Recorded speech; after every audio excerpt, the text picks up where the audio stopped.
Bonjour à tous, bienvenue sur ma chaîne France versus Espagne. Aujourd'hui, je suis en compagnie du Papa Noël pour vous parler des fêtes de fin d'année. A tout de suite.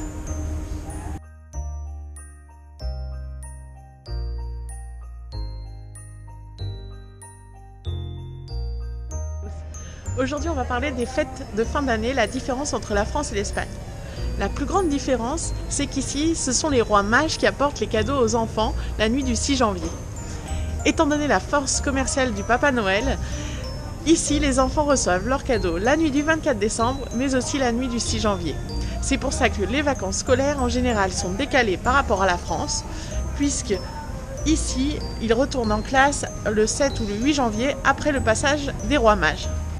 Il y a une autre différence que j'ai remarquée par rapport à la France, c'est qu'ici, dans les écoles, ils font la fête de l'école pour le Noël. En effet, c'est à l'occasion de Noël, au mois de décembre, que les enfants préparent une danse, des chants et qu'ils font un spectacle. Et non pas en juin, comme en France à la fin de l'année.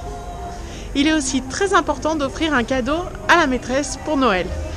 Alors en général, ce sont des cestas de Navidad. En fait, ce sont des paniers garnis, remplis de mets raffinés, salés, sucrés, des alcools. Il y a énormément de sortes. C'est de genre les cadeaux clients, les cadeaux d'entreprise. C'est vraiment un cadeau habituel. C'est pour ça que dans les supermarchés, vous avez carrément des rayons entiers destinés aux cestas de Navidad avec un choix incroyable.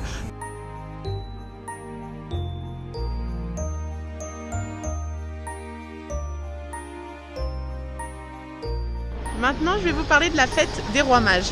Le soir du 6 janvier, dans tous les villages d'Espagne, vous avez le droit d'assister à la cavalcade des rois mages.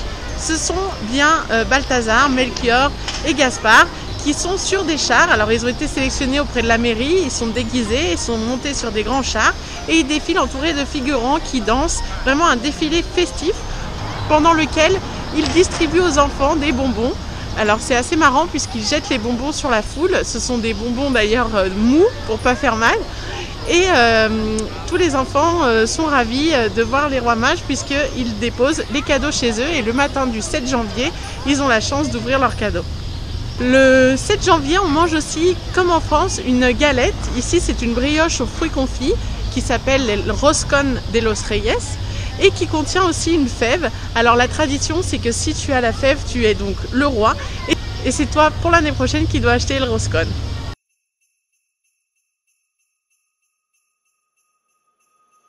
Maintenant, on va parler des coutumes qui sont ici en Espagne mais que nous n'avons pas en France. Il y a déjà la loterie de Navidad.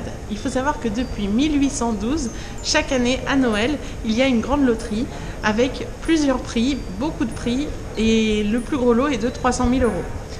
Comment ça fonctionne? En fait, vous choisissez votre ticket avec les numéros qu'il y a dessus. Il vaut 20 €. Si vous l'achetez à des associations sportives, à des écoles, à la poste, en général, il vaut un peu plus puisqu'avec la différence, ça leur permet d'avoir une cagnotte pour leurs dépenses de l'année. Et avec cette loterie, vous participez au tirage au sort qui a lieu en général le 22 décembre.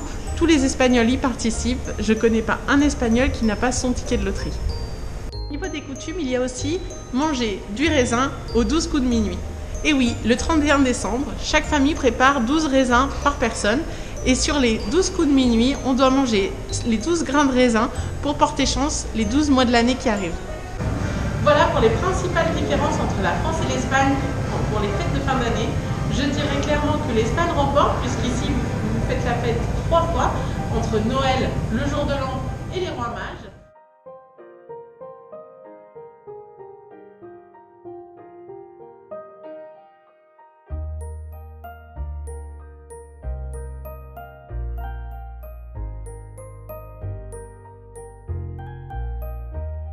J'espère que cette vidéo vous a plu, n'hésitez pas à mettre un pouce bleu, à vous abonner et je vous souhaite d'excellentes fêtes de fin d'année.